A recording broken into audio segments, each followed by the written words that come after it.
بسم اللہ الرحمن الرحیم۔ السلام علیکم ناظرین و سامعین، امید کرتا ہوں آپ سب خیریت سے ہوں گے۔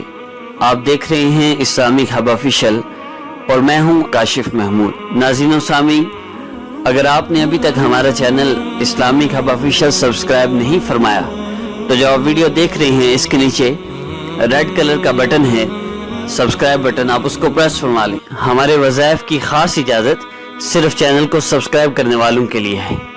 اور ایک اور چیز عرض کر دوں، اس کے ساتھ ایک گھنٹی کا بٹن ہے، اس سے بھی پریس فرما لیجیے تاکہ جیسے ہی نئی ویڈیو آئے تو سب سے پہلے آپ کو اس کا نوٹیفیکیشن مل جائے۔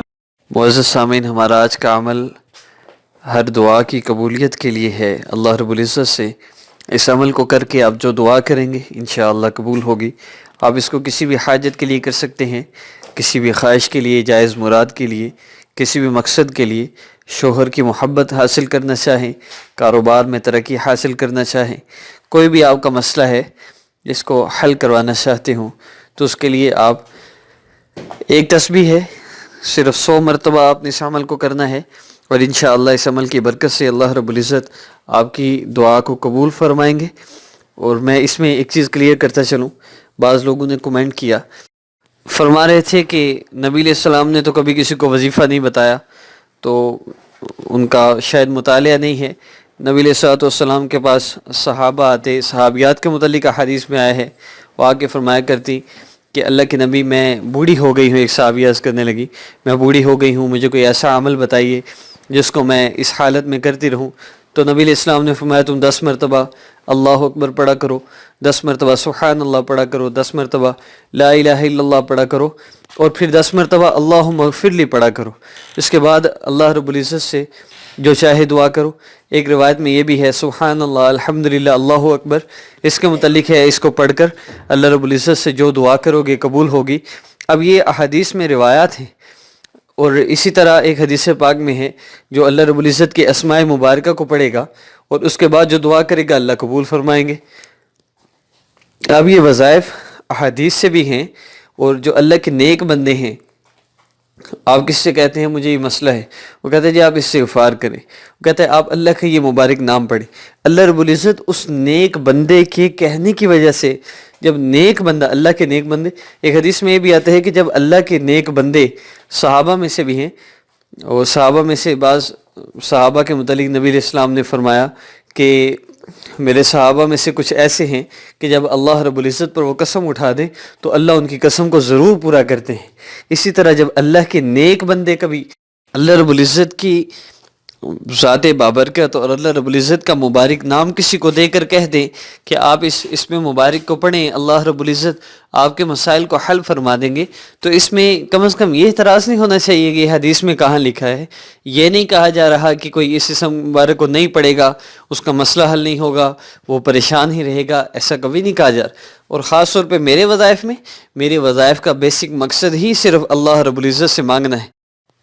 وظیفہ تھوڑا ہوتا ہے، دعا زیادہ ہوتی ہے، مقصد صرف اللہ سے مانگنا ہے۔ اس لیے آپ اس میں بالکل پریشان نہ ہوں۔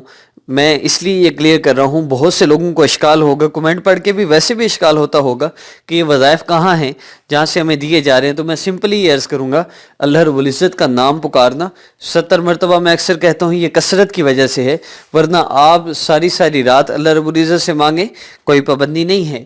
مختلف اللہ رب العزت کے اسماء مبارکہ سے پکارنا اللہ رب العزت کو، اللہ کو بڑا پسند ہے۔ آپ خود سوچئے کسی بادشاہ کو آپ کہتے ہیں یہ بڑا عادل بادشاہ ہے، وہ خوش ہوتا ہے۔ پھر آپ کہتے ہیں یہ بڑا انصاف کرنے والا بادشاہ ہے، وہ اور خوش ہوتا ہے۔ اب اس کی تعریفیں کرتے ہیں مختلف الفاظ کے ساتھ، وہ خوش ہوتا ہے، پھر وہ آپ کو انعامات سے نوازتا ہے۔ تو کیا اللہ رب العزت جو بادشاہوں کے بادشاہ ہیں، ہم اللہ کی تعریف کیوں نہ کریں، اللہ رب العزت کی بڑائی کیوں نہ بیان کریں؟ اس لیے میرے تمام وظائف بیسیکلی اللہ رب العزت سے مانگنے کے لیے ہیں۔ ہر وظیفے کا مقصد اللہ سے دعا کرنا ہے۔ اب اللہ کو میرا کون سا مانگنا پسند آ جائے، میں کہتا ہوں یا ارحم الراحمین، فرشتہ کہتا ہے مانگ، کیا مانگتا ہے، دوسری دفعہ کہتا ہوں، تیسری دفعہ کہتا ہوں تو فرشتے کی طرف سے اعلان کیا جاتا ہے جو تو چاہے گا تجھے ملے گا، تو دعا کر۔ اس لیے اللہ رب العزت سے ضرور مانگیں، ان اعمال کے ذریعے مانگیں۔ ہاں ایک چیز خیال رہے، میں صرف اپنے چینل کی بات کر رہا ہوں، دوسرے چینل کے میں کسی کی کوئی گارنٹی نہیں دے سکتا ان کے وظائف کیسے ہیں، لیکن اس چینل پر موجود وظائف قرآن و حدیث سے ہٹ کر نہیں ہوں گے. جو بھی آپ کو کلمات بتائے جائیں گے اللہ رب العزت کے ساتھ آپ کو جوڑیں گے ہی، توڑنے والے نہیں ہوں گے. اللہ رب العزت کے اسماء مبارکہ ہوں گے، یا قرآن پاک کی آیات ہوں گی، یا حدیث مبارکہ میں جو دعائیں ہیں وہ ہوں گی. اس سے ہٹ کر انشاءاللہ کچھ بھی نہیں ہوگا. اور معزز سامعین، آج کے عمل کی ترتیب بھی، اس میں بہت سی چیزیں میں آپ کو پہلے بھی بتا چکا ہوں. اللہ رب العزت کے اسماء مبارکہ، اس سے دعا قبول ہوتی ہے. بیسک عمل بھی یہ دعا قبول ہونے کا ہی ہے، اور اس کے عمل کی ترتیب وہی ہے. آپ اس کو محسوس عام میں بھی کر سکتے ہیں، اور آپ اس کو جس طرح چاہیں کریں، باوضو ہو کر کریں، مصلی پر بیٹھ کے کریں، آپ کو زیادہ فائدہ ہوگا. اگر نماز نہیں پڑھنی، محسوس عام میں ہے، تو بھی آپ اس عمل کو کر سکتے ہیں. عشاء کی نماز کے بعد کریں یا کسی بھی وقت آپ اس کو کر لیں جب آپ فارغ ہوں، لیکن کریں پابندی کے ساتھ اور یکسوئی کے ساتھ. اللہ سے ایسے مانگیے اللہ کو ہمارا مانگنا پسند آ جائے. 3 مرتبہ درود ابراہیمی پڑھیے، اس کے بعد یا اللہ یا رحمان یا رحیم یا ارحم الراحمین یا ذل جلال والاکرام. اس کے بعد 10 مرتبہ اللہ اکبر پڑھیے، پھر 10 مرتبہ سبحان اللہ پڑھیے، اور 10 مرتبہ لا الہ الا اللہ پڑھیے. اور اس کے بعد اللہ رب العزت سے آپ کی جو حاجت ہے، جو ضرورت ہے، اس کے لیے دعا کیجیے. پھر عرض کر دوں، یا اللہ یا رحمان یا رحیم یا ارحم الراحمین یا ذل جلال والاکرام. اور اس کے بعد 10 مرتبہ اللہ اکبر، 10 مرتبہ سبحان اللہ، اور 10 مرتبہ لا الہ الا اللہ. اور اس کے بعد اگر آپ اللہم اغفر لی 10 مرتبہ ایڈ کر لیں، اور اس کے بعد جو چاہیں اللہ رب العزت سے دعا کیجئے. ایک دن ہر نماز کے بعد اس عمل کو کر لیں، ایک نماز کے بعد، دوسری نماز کے بعد. انشاءاللہ 2-3 دن نہیں گزریں گے، اللہ رب العزت آپ جو اللہ سے مانگیں گے اللہ رب العزت آپ کی وہ حاجت پوری فرمائیں گے. اس عمل کو مس نہ کیجیے. اور معزز سامعین، میں پھر عرض کر رہا ہوں، اپنی والدہ کا نام کسی کو نہ دیں، اپنی تصویر کسی کو نہ دیں، کسی عامل کے ہاتھوں پیسے لٹوا کر اپنی آخرت برباد نہ کریں. خاص طور پہ ان کے جو اعمال ہیں زیادہ تر بلیک میجک کرتے ہیں، اس سے بندے کا ایمان خطرے میں چلا جاتا ہے. احتیاط کرنی چاہیے. اور معزز سامعین، آج سے چند ماہ پہلے میں نے فاؤنڈیشن کی نیت سے چند فیملیز کے راشن کا سلسلہ سٹارٹ کیا تھا، جو بڑھتے بڑھتے اب 10 فیملیز تک پہنچ چکا ہے. اس کے بعد ہم نے گزشتہ مہینے بچوں کے جہیز کے لیے بھی سٹارٹ کیا. 2 بچیوں کے جہیز میں ہم نے مدد کی ہے. ہم مکمل نہیں کرتے، اس طرح ہر بندہ ہمارے سہارے پر بیٹھ جائے گا. اللہ رب العزت سے تعلق جوڑنا مقصود ہے.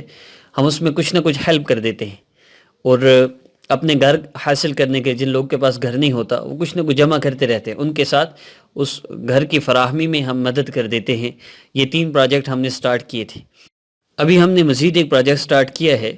یورپ میں رہنے والے یا پاکستان سے باہر رہنے والے لوگ جن کے لیے قرآن پاک کی تعلیم اپنے بچوں کو دینا مشکل ہوتا ہے، تو یہ کلاسز رکھتے ہیں جس میں ان کو پے کرنا ہوتا ہے، قرآن پاک پڑھایا جاتا ہے. جائز ہے، لیکن بہت سے لوگ ہیں جو کرائسس کی وجہ سے اپنے بچوں کو قرآن پاک پڑھوا نہیں سکتے، وہ یہ کلاسز چھوڑ دیتے ہیں. ان لوگوں کے لیے ہم نے on line Quran course start کیا ہے. آن لائن قرآن کلاسز ہوں گی. اس کے لیے آپ ہم سے واٹس ایپ پر رابطہ کر سکتے ہیں. انشاءاللہ آپ کو کلاسز کی ڈیٹیل بتا دی جائے گی. وقت آپ کا اپنا محسوس ہوگا، جس وقت آپ کلاس لینا چاہیں آپ کو کلاس لی جائے گی، چاہے وہ کوئی بھی وقت ہو. ہم اس کے لیے ہمیں بہت زیادہ محنت اور مشقت ہے، لیکن پھر بھی اللہ رب العزت کی رضا کے لیے ہم انشاءاللہ اس کو سٹارٹ کریں گے، اور ایسے ہی ہم رکھیں گے. کیونکہ یورپ میں اور یہاں کی ٹائمنگ میں بہت فرق ہے، تو جو لوگ جس وقت ہمیں کہیں گے انشاءاللہ اسی وقت کلاس لی جائے گی، چاہے وہ کوئی بھی وقت ہو. تو آپ ہم سے واٹس ایپ پر رابطہ کر سکتے ہیں. انشاءاللہ قرآن کلاس کی ترتیب بتا دی جائے گی، کب سٹارٹ کرنا ہے، کیسے سٹارٹ کرنا ہے، انشاءاللہ وہ بھی بتایا جائے گا. اور معزز سامعین، یہ چاروں کام، اور اس میں پھر اسسٹنٹ کی پے، حافظ صاحب کی پے جو قرآن پاک پڑھائیں گے اس کی پے، ان کی پے کے لیے، اور جتنے بھی مزید اخراجات ہیں ہم مستقل واٹس ایپ پر وقت دے رہے ہیں. اس کے لیے ہمیں آپ سب کی مدد کی، آپ سب کی سپورٹ کی، ڈونیشنز کی بہت زیادہ ضرورت ہے. آپ ہمیں سپورٹ کر سکتے ہیں. واٹس ایپ نمبر پر رابطہ کر کے آپ ڈیٹیل لے سکتے ہیں. جتنا آپ کے لیے پاسبل ہو ہمیں ضرور سپورٹ کیجیے. میں یہ نہیں کہتا ایک بندہ ہی لاکھ کر دے، 10 لاکھ کر دے. ایک بندے کے لیے زیادہ کرنا مشکل ہے، لیکن 10 بندوں کے لیے تھوڑا تھوڑا کرنا آسان ہے، لیکن مقدار وہی بن جائے گی اور بوجھ کسی پہ نہیں آئے گا. اس لیے آپ سب کی سپورٹ کی بہت زیادہ ضرورت ہے. اپنے لیے صدقہ جاریہ بنائیے. میں نے گزشتہ صرف 3-4 دن ہوئے یہ میسج چلائے ہوئے اور 300 سے زیادہ لوگ اس وقت قرآن کلاس کے لیے میرے پاس لسٹ میں آ چکے ہیں. یہ سب کا سب آپ کے نام اعمال میں جائے گا.